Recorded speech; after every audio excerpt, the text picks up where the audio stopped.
दोस्तों, जीवन में अक्सर हम अपनी असफलताओं के लिए किस्मत को दोष देते हैं। हम सोचते हैं कि हमारे पास पर्याप्त संसाधन नहीं है, हमारी मेहनत बेकार जा रही है और बाकी लोग हमसे बेहतर हैं।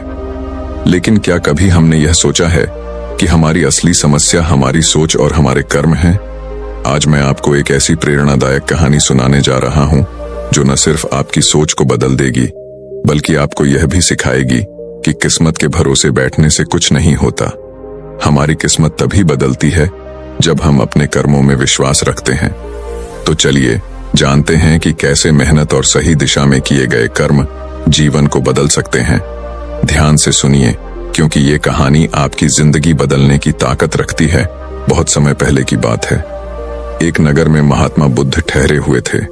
तभी वहां पर एक किसान आया और वह महात्मा बुद्ध से कहता है, हे बुद्ध, मेरी किस्मत बहुत खराब है।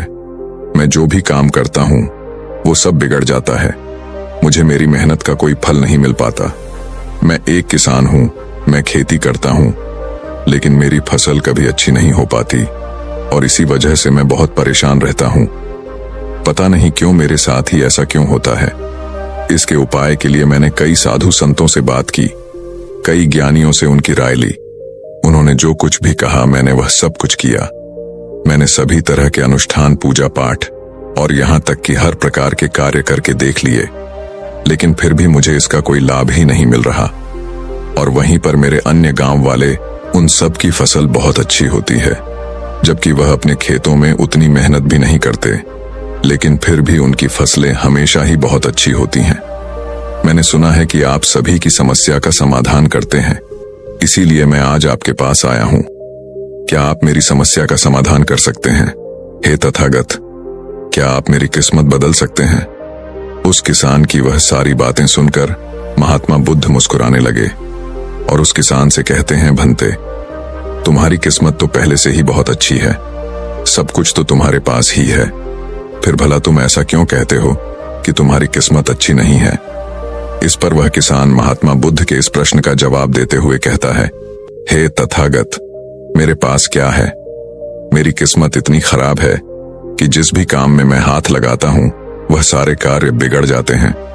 मैं चाहकर भी अपने खेतों में अच्छी फसल नहीं उगा पाता, जबकि वहीं पर मेरे गांव के अन्य लोग अच्छी फसलें उगा लेते हैं और वे लोग मेरी जितनी मेहनत तक नहीं करते। तो ऐसे में भला मेरी किस्मत कैसे अच्छी है? इस पर महात्मा बुद्ध मुस्कुराते हुए उस किसान से कहते हैं, भंते, तुम्हारे पास एक स्वस्थ शरीर है, तुम्हारे सभी अंग अच्छी तरह से काम करते हैं, तुम्हारा मस्तिष्क भी अच्छी तरह से काम करता है और तुम्हारे पास अच्छी खासी जमीन भी है। भला तुम्हारे पास किस चीज की कमी है?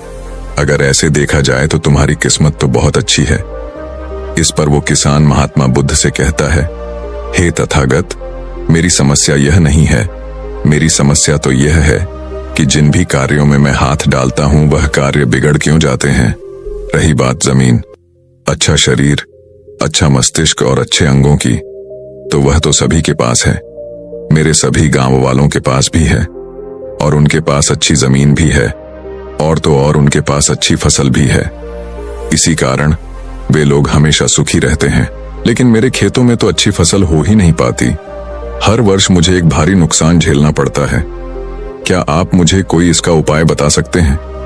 क्या ऐसा कोई मंत्र, क्या ऐसा कोई तरीका है जिससे मेरी किस्मत एक बार फिर से चमक जाए? इस पर महात्मा बुद्ध उस किसान से कहते हैं, ठीक है, यदि तुम कोई उपाय चाहते हो या कोई मंत्र चाहते हो तो वह मैं तुम्हें अवश्य ही दूंगा, लेकिन उससे पहले मुझे यह बताओ, क्या तुम्हें पता है तुम्हारे खेत में खजाना है? ये सुन वह किसान थोड़ा आश्चर्यचकित हुआ और वह महात्मा बुद्ध से तुरंत ही बोल पड़ा, हे बुद्ध, आप ये क्या कह रहे हैं? मेरे खेत में खजाना है और यह मुझे पता तक नहीं। बताइए, वह खजाना कहाँ है? मैं अभी उसे जाकर निकाल लूंगा। बताइए बुद्ध, वो खजाना कहाँ है? इस पर महात्मा बुद्ध उस किसान से कहते हैं, भंते, वह खजाना तुम्हें ऐसे नहीं मिलने वाला। उसके लिए तुम्हें मेरा कार्य करना होगा। मैं तुम्हें जैसा जैसा कहूंगा तुम्हें वैसा ही करना होगा, तब जाके तुम्हें वह खजाना अवश्य मिल पाएगा। उस किसान ने महात्मा बुद्ध की सारी बातें सुनी और उसके बाद वह किसान महात्मा बुद्ध से कहता है, हे तथागत, बताइए मुझे क्या करना होगा। आप जैसा कहेंगे मैं वैसा करने के लिए तैयार हूं, लेकिन मुझे बता दीजिए कि आखिर वह खजाना मेरे खेत में कहां पर है। इस पर महात्मा बुद्ध उस किसान से कहते हैं, भंते, अपने खेतों में जाओ और अपने खेतों की खुदाई करके एक मिट्टी टोकरी भरकर मेरे पास लाओ। वह किसान तुरंत ही महात्मा बुद्ध की बात मान लेता है। वह भागा भागा अपने खेतों में जाता है और जल्दी जल्दी एक टोकरी मिट्टी भरकर वह वापस महात्मा बुद्ध के पास पहुंचता है। उस मिट्टी को देखने के बाद महात्मा बुद्ध उस किसान से कहते हैं, ठीक है, अब मेरी बात ध्यान से सुनो। अब से 1 महीने बाद अपने खेत की खुदाई करना और जब तुम पूरा खेत खोद दोगे तो उसमें से एक टोकरी मिट्टी फिर से मेरे पास लेकर आना। महात्मा बुद्ध के मुख से यह बात सुनकर वह किसान कुछ देर के लिए सोच में पड़ गया। वह यह सोचने लगा, जब खजाना मेरे खेतों में गड़ा हुआ है तो महात्मा बुद्ध मुझे सीधे सीधे बता क्यों नहीं देते कि वह कहां पर है। उसने कुछ देर सोच विचार करने के बाद महात्मा बुद्ध से आखिरकार यह बात पूछ ही ली। वह किसान महात्मा बुद्ध से कहता है, हे तथागत, यदि वह खजाना मेरे खेतों में है तो आप मुझे बता क्यों नहीं देते कि वह कहां पर है। मैं उसे अभी जाकर निकाल लेता हूं। भला मुझे 1 माह का इंतजार क्यों करना है? आखिर इसकी क्या जरूरत है? इस पर महात्मा बुद्ध बड़े शांत स्वर से उस किसान से कहते हैं, भंते, हर कार्य का एक समय होता है और वह कार्य यदि उचित समय पर किया जाए तो वह हमें उचित और शुभ फल देता है। तुम चाहते हो तो मैं तुम्हें खजाना बता देता हूं कि वह खजाना तुम्हारे खेतों में कहां गड़ा हुआ है, लेकिन एक पल के लिए यह भी सोच लो, अगर तुम अभी उस खजाने को पाने की कोशिश करोगे तो हो सकता है कि तुम्हारे हाथ तो कुछ भी ना आए। सोच लो, तुम अभी उस खजाने को पाना चाहते हो या 1 महीने के बाद। महात्मा बुद्ध के मुख से यह सारी बातें सुनकर वह किसान कुछ देर के लिए सोच विचार में पड़ गया और फिर वह महात्मा बुद्ध से कहता है, हे तथागत, आप जैसा कहेंगे मैं वैसा ही करूंगा। इतना कहकर वह महात्मा बुद्ध को प्रणाम करके वापस घर लौट जाता है। वह जैसे तैसे अपने मन को मार तो लेता है, अपनी इच्छाओं को दबा तो लेता है, किंतु अब भी उसका मन बहुत बेचैन था। वह उस खजाने को जल्द से जल्द पाना चाहता था। रात में उसे खजाने के सपने आया करते थे। वह दिन भर केवल खजाने के बारे में ही सोचता रहता था। जब भी वह खेत जाता तो एक किनारे पर बैठता और उस खजाने के बारे में सोचने लग जाता। दिन भर हर समय उसके मन में केवल खजाना पाने के विचार ही चलते रहते। वह यह सोचता रहता कि जब मुझे खजाना मिल जाएगा तो मैं तो इस नगर का सबसे अमीर आदमी बन जाऊंगा। मेरे पास सारे ऐशो आराम होंगे और मैं अपना जीवन आनंदमय बिताऊंगा। मुझे किसी चीज की कोई कमी नहीं होगी। देखते ही देखते ऐसे ही करीब 1 माह बीत गए और वह अपने खेतों में गया और उसने अपने खेतों में से एक टोकरी मिट्टी खोदी। उस टोकरी में भरकर वह महात्मा बुद्ध के पास पहुंचा और महात्मा बुद्ध से कहता है, हे तथागत, यह लीजिए एक टोकरी मिट्टी जो मैंने अपने खेत से लाई है। अब बताइए वह खजाना कहां पर है। इस पर महात्मा बुद्ध उस किसान से कहते हैं, क्या तुमने अपना सारा खेत खोद दिया? इस पर वो किसान महात्मा बुद्ध से कहता है, नहीं तथागत, आपने कहा था केवल एक टोकरी मिट्टी ही आपको चाहिए, इसलिए मैंने केवल एक टोकरी मिट्टी ही निकाली। भला उसके लिए मुझे पूरा खेत जोतने की क्या जरूरत है? बस आप मुझे यह बता दीजिए कि वह खजाना मेरे खेतों में कहां पर गड़ा हुआ है। मैं जाकर वहीं पर खोदूंगा और वह खजाना निकाल लूंगा। इस पर महात्मा बुद्ध उस किसान से कहते हैं, भंते, वह खजाना पूरा खेत जोतने से ही मिलेगा। यदि तुम अपना खेत नहीं जोतोगे तो वह खजाना कभी नहीं बाहर आने वाला। अब सोच लो तुम्हें क्या करना है। इस पर वह किसान एक बार फिर कुछ देर के लिए सोच विचार में पड़ जाता है और वह यह तय करता है कि वह जाकर अपने खेत को जोतेगा। इसलिए वह महात्मा बुद्ध को प्रणाम करके वापस घर लौट जाता है और अगले ही दिन वह अपना सारा खेत जोतकर एक बार फिर से एक टोकरी मिट्टी भरकर महात्मा बुद्ध के समक्ष पहुंच जाता है। तभी महात्मा बुद्ध उस किसान से कहते हैं, भंते, अभी तुम्हारा खेत ठीक से नहीं जोता गया है। जाकर एक बार फिर कोशिश करो, एक बार फिर अपने खेतों में हल चलाओ। इस पर वह किसान महात्मा बुद्ध से कहता है, हे तथागत, मेरे पास हल नहीं है, बल्कि मैं खुद से ही हल की जगह पर खेत जोतता हूं। इस पर महात्मा बुद्ध उस किसान से कहते हैं, कोई बात नहीं भंते, एक बार फिर परिश्रम करो। और इस परिश्रम का फल तुम्हें अवश्य मिलेगा। वह किसान महात्मा बुद्ध की बात मान लेता है और वह एक बार फिर से अपने खेतों में मेहनत करता है। वह एक बार फिर से हल चलाता है और एक टोकरी मिट्टी लेकर वह महात्मा बुद्ध के समक्ष फिर से उपस्थित हो जाता है।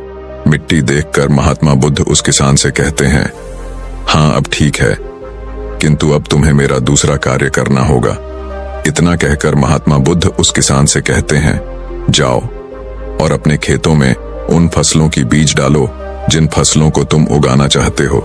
इस पर वह किसान थोड़ा अचरज में महात्मा बुद्ध से कहता है, हे तथागत, आपने तो खजाने की बात की थी, फिर बीच में यह फसल कहां से आ गई? इस पर महात्मा बुद्ध उस किसान से कहते हैं, भंते, अगर तुम्हें खजाना चाहिए तो तुम्हें मिट्टी में बीज तो डालने ही होंगे। इस पर वह किसान महात्मा बुद्ध से कहता है, हे तथागत, आप जैसा कहेंगे मैं वैसा करने के लिए तैयार हूं, किंतु यदि मैं अभी बीज लेने जाऊंगा तो वो मुझे महंगे पड़ेंगे और अभी मेरे पास इतना धन भी नहीं है। यदि मैं कुछ समय बाद उसे लेने जाऊंगा तब वह मुझे सस्ते मिल सकते हैं। इस पर महात्मा बुद्ध उस किसान से कहते हैं, भंते, मैंने तुम्हें कहा था, यदि हम किसी कार्य को सही समय पर करते हैं तो हमें उचित लाभ मिलता है, किंतु अगर वही कार्य उस समय पर नहीं होता तो उसका फल हमें नहीं मिल पाता। इसीलिए आज ही जाओ और अपने खेतों में बीज डालो। वह किसान महात्मा बुद्ध की बात मान लेता है। वो महात्मा बुद्ध को प्रणाम करके बीज लेने निकल जाता है। बीज लाकर वह अपने खेतों में भी डाल देता है और फिर वह महात्मा बुद्ध के पास वापस पहुंचता है और बुद्ध से कहता है, हे तथागत, आपने जैसा कहा था मैंने वैसा ही किया। अब मुझे बताइए कि आखिर मेरे खेतों में वह खजाना कहां पर है ताकि मैं उसे निकाल सकूं। इस पर महात्मा बुद्ध मुस्कुराने लगे और उस किसान से कहते हैं, भंते, अभी तो तुम्हें एक और कार्य करना है, उसके बाद वह खजाना तुम्हें खुद ब खुद दिखेगा। किसान महात्मा बुद्ध से कहता है, हे तथागत, बताइए अब वह कौन सा काम है जो मुझे करना है। इस पर महात्मा बुद्ध किसान से कहते हैं, जो भी बीज तुमने अपने खेतों में डाले हैं, अब से तुम्हें उनकी देखभाल करनी है। उन्हें प्यार से सींचना है और देखना उन्हें कोई तकलीफ ना हो, वह स्वस्थ रहे, उन्हें कोई बीमारी या कीड़ा ना लगे। यदि ऐसा हुआ तो तुम्हें वह खजाना नहीं मिल पाएगा। और यदि तुम्हारे खेत का हर एक बीज अंकुरित हो गया और वह अपनी संपूर्णता तक पहुंच गया तो वह खजाना तुम्हें अवश्य ही दिखाई देगा और तब तुम्हें मेरे पास आने की कोई आवश्यकता भी नहीं पड़ेगी। उस किसान ने महात्मा बुद्ध की सारी बातें मान ली और उसके बाद वह महात्मा बुद्ध को प्रणाम करके वापस घर लौट गया। अब से वह अपने खेतों की देखरेख करने लगा। उस किसान ने अपने खेतों पर पूरा ध्यान दिया, किंतु अब भी उसे सपनों में वह खजाना ही नजर आता था और वह मन ही मन सोचता था कि बस एक बार यह फसल पूरी तरह से स्वस्थ हो जाए तो वह खजाना भी मुझे मिल ही जाएगा। इसी सोच के साथ वह उन फसलों की देखरेख में दिन रात लगा रहता। उसने अपनी फसलों पर किसी प्रकार की कोई विपदा नहीं आने दी और देखते देखते वह दिन भी आ गया। जब उसकी फसल उसके खेतों में लहलहा रही थी तभी उसे महात्मा बुद्ध की बात याद आई। महात्मा बुद्ध ने कहा था कि जब तुम्हारी फसलें तैयार हो जाएंगी तो तुम्हें तुम्हारा खजाना भी मिल जाएगा। ये बात याद आते ही उस किसान की आंखों में आंसू आ गए। जो खजाना उसके खेतों की जमीन में हुआ था वह बाहर आ चुका था। उसके जैसी फसल उसके गांव में किसी की नहीं हुई थी। उसकी फसल से उसके सभी कर्ज भी पूरे होने वाले ही थे और सभी गांव वाले उसकी मेहनत को देखकर बहुत खुश थे और उस किसान की तारीफ कर रहे थे। लेकिन तभी उस किसान को महात्मा बुद्ध की याद आई और वह खुद को महात्मा बुद्ध के समक्ष पहुंचने से रोक न पाया। वह तुरंत ही महात्मा बुद्ध के चरणों में जा गिरा और उनसे कहने लगा, हे तथागत, आपने जो खजाना मुझे बताया था वो मुझे मिल गया है, लेकिन मुझे यह बात नहीं पता चल रही कि वह खजाना मुझे पहले क्यों नहीं मिला। इस पर महात्मा बुद्ध उस किसान से कहते हैं, भंते, हमेशा किस्मत को दोष देना सही नहीं होता। पहले तुम अपनी किस्मत को सही करने में लगे हुए थे, लेकिन तुम यह भूल रहे थे कि तुम्हारी किस्मत तो पहले से सही थी। तुम सही काम नहीं कर पा रहे थे। तुम चाहते थे कि तुम्हारे कर्म किए बिना ही तुम्हारी फसल सबसे उत्तम हो, लेकिन उसी वक्त मैंने तुम्हें खजाने का लालच दिया और खजाने के लालच में ही सही लेकिन जब तुमने सही समय पर सही काम किया तो तुम्हें सही फल भी मिला। और जो तुम्हारे पास सबसे उत्तम चीज है, जो तुम्हारे पास असली खजाना है, वह तुम्हारा शरीर ही है। इस शरीर के माध्यम से हम इस दुनिया में जो चाहे वह पा सकते हैं, लेकिन यहाँ पर तो हर कोई अपनी किस्मत का रोना रोने में लगा हुआ है, यहाँ तक कि उन्हें अपने कर्मों में विश्वास ही नहीं है। तो ऐसे लोग भला अपने लक्ष्य तक कैसे पहुंच सकते हैं?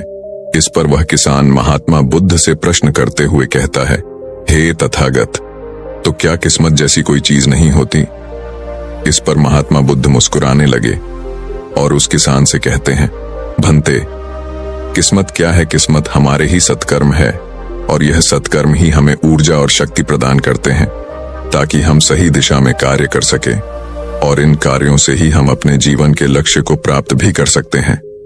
महात्मा बुद्ध के मुख से यह उपदेश सुनकर वह किसान महात्मा बुद्ध के चरणों में जा गिरा और उनसे कहने लगा, हे तथागत, मुझे आज पता चल गया है कि मेरी किस्मत खराब नहीं थी, मेरे तो कर्म ही खराब थे, किंतु मैं आज आपको वचन देता हूं कि आज से मैं अपनी किस्मत को कभी खराब नहीं कहूंगा, अपने कर्मों को सुधारूंगा और सभी कार्य सही समय पर करूंगा। इतना कहकर वह किसान महात्मा बुद्ध को प्रणाम करके वापस घर लौट गया। दोस्तों, हम में से अधिकांश लोग यही करते हैं। वे लोग हमेशा अपनी किस्मत को दोष देते रहते हैं, लेकिन वो कभी भी अपने कर्मों पर ध्यान नहीं देते। वो यह नहीं सोचते कि क्या उन्होंने अपने लक्ष्य को पाने के लिए जो कर्म करने चाहिए थे वो कर्म किए हैं या नहीं, कहीं उसमें कोई कमी तो नहीं रह गई, और अगर उसमें कोई कमी थी तो क्या उस कमी को दूर करके क्या उस लक्ष्य को प्राप्त किया जा सकता था। और यह सब हम तब सोच पाएंगे, तब समझ पाएंगे जब हम अपनी किस्मत को दोष देना बंद कर देंगे। लेकिन हम तो अपने आप को सही और अपने किस्मत को गलत ठहराना चाहते हैं। हम किसी ऐसे को चाहते हैं जो हमारी गलतियों का ठेका ले ले, और इसीलिए हम अपनी किस्मत को हमेशा दोष देते रहते हैं ताकि हमें कभी किसी के सवालों का कोई जवाब ही ना देना पड़े। और इस तरह से हम उस समस्या से भी निकल जाते हैं, और हम कभी पीछे पलटकर यह नहीं देखते कि क्या हमने उस लक्ष्य को पाने के लिए हर मुमकिन कोशिश की थी या नहीं। हमसे कहीं पर कोई गलती तो नहीं हुई थी, क्योंकि हमें तो लगता है कि यह सब तो किस्मत का खेल है, और भला किस्मत से कौन जीत सकता है। आपने अपने आसपास भी ऐसे कई लोगों को देखा होगा जो लोग अपने लक्ष्य को प्राप्त ना कर पाने पर रोते हैं, चिल्लाते हैं, और जब उनसे कोई उनकी असफलता का कारण पूछता है तो वह यही कहते हैं कि वह तो मेरी किस्मत में था ही नहीं। लेकिन यहाँ पर आप एक वास्तविकता भूल रहे हैं। इस दुनिया में ऐसे कई सारे लोग हैं जो अपने कर्म पर ध्यान देते हैं, वह अपने कर्म को कभी नहीं छोड़ते, भले ही वह अपने लक्ष्य को पहुंच पाने में असफल हो जाए, लेकिन फिर भी वह अपने कर्म पर विश्वास रखते हैं। और जो लोग अपने कर्म पर विश्वास रखते हैं वह लोग कभी यह नहीं कहते कि उनकी तो किस्मत ही खराब थी, बल्कि वह दोबारा फिर से एक बार पूरी शक्ति से उस लक्ष्य को पाने की कोशिश करते हैं, और यह कोशिश वह तब तक करते रहते हैं जब तक कि उन्हें उनका लक्ष्य मिल नहीं जाता।